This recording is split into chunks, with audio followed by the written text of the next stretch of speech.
January the 1st, 1916. Dartmouth has had a prosperous year.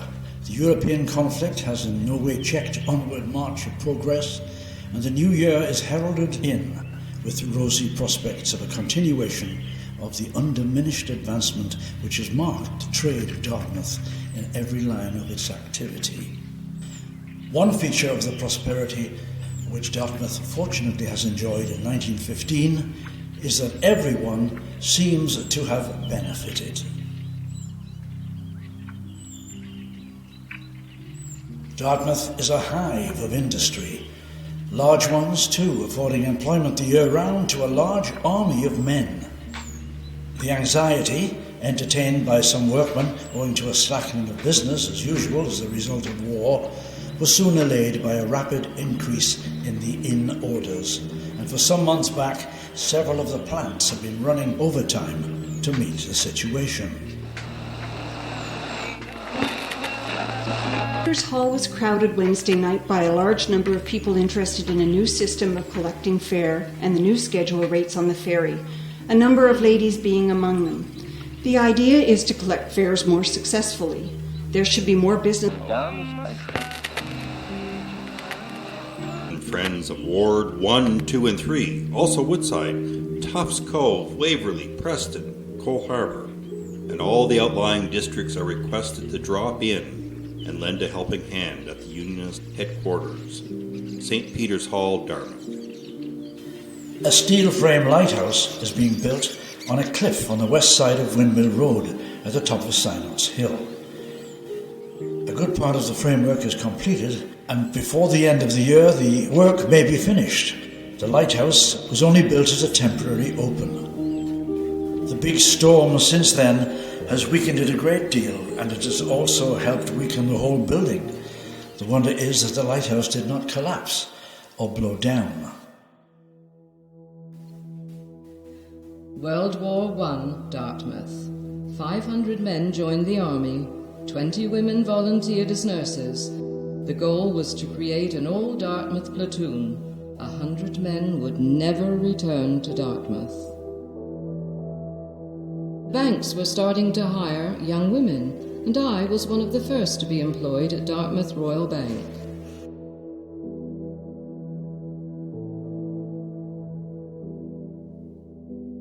At that time, there were Indians living up at Tufts Cove. I remember my father used to take us up, and sometimes we'd buy little baskets and visit their tents.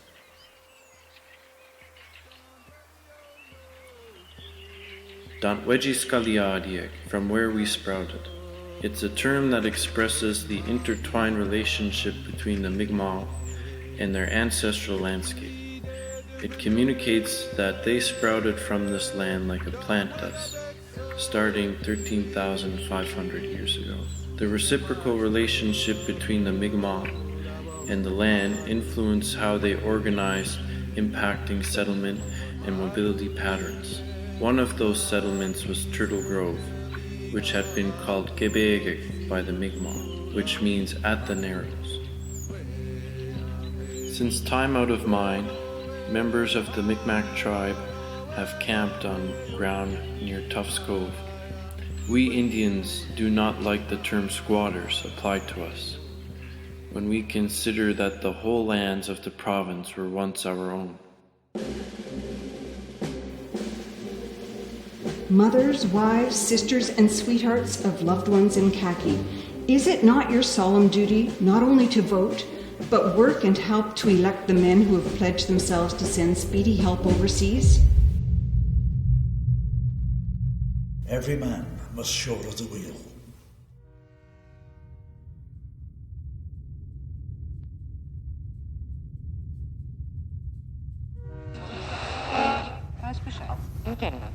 Word that two ships have collided in the Narrows.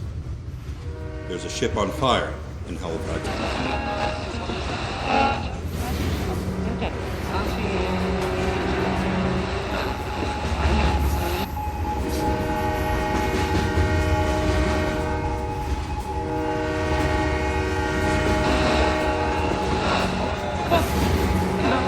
Hold up the train!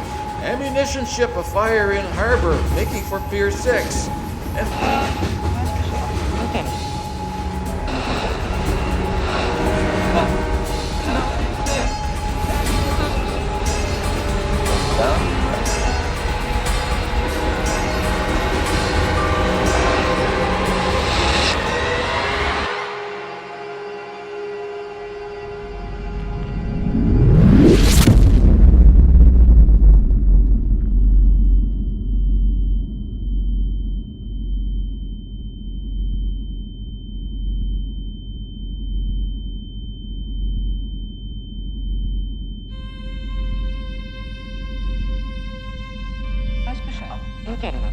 Halifax has been stricken by one of those great disasters that come out of the blue, bringing death and devastation in their stories coming over the wires concerning the loss of life are heartrending. The people of all Canada mourn with the citizens of Halifax the cutting off of so many useful...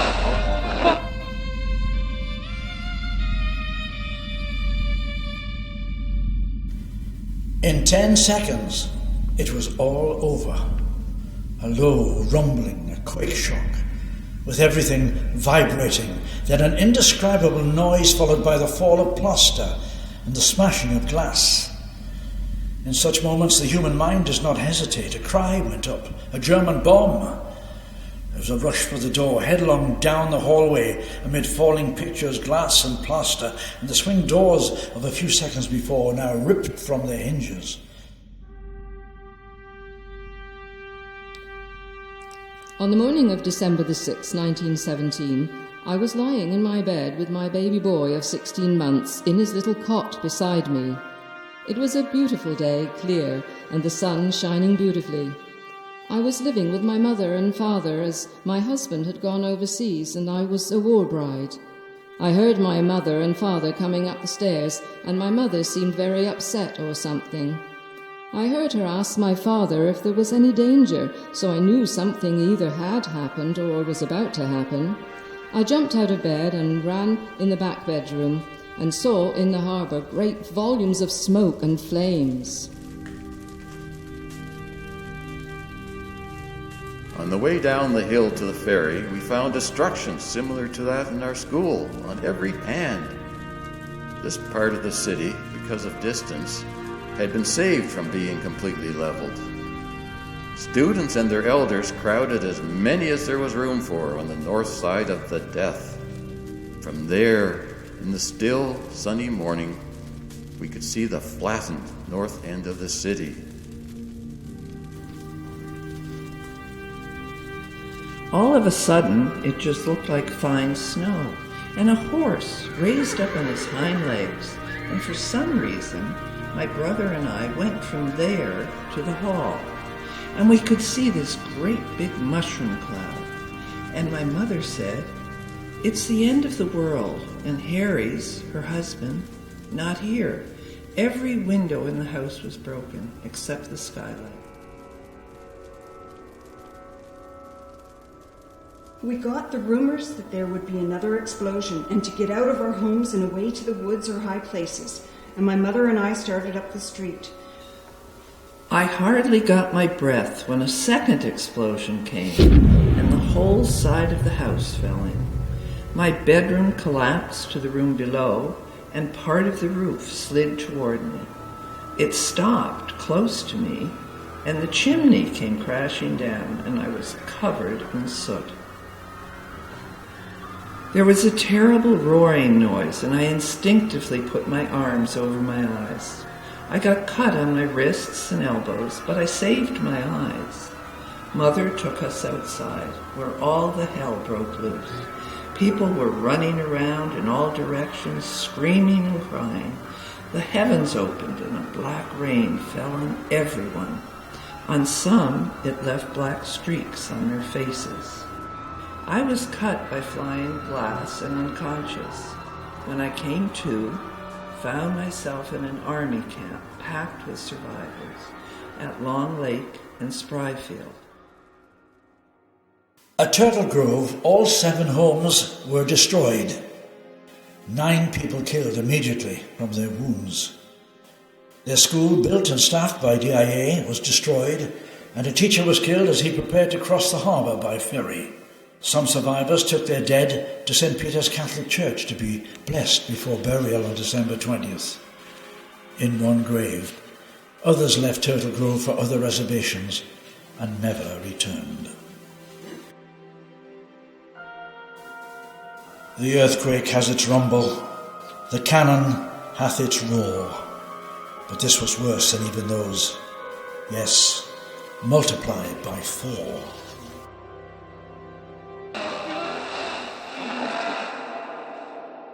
The emergency crew from the HMCS Niobe have arrived and were carrying the dead and injured to emergency shelters in the south end of Dartmouth.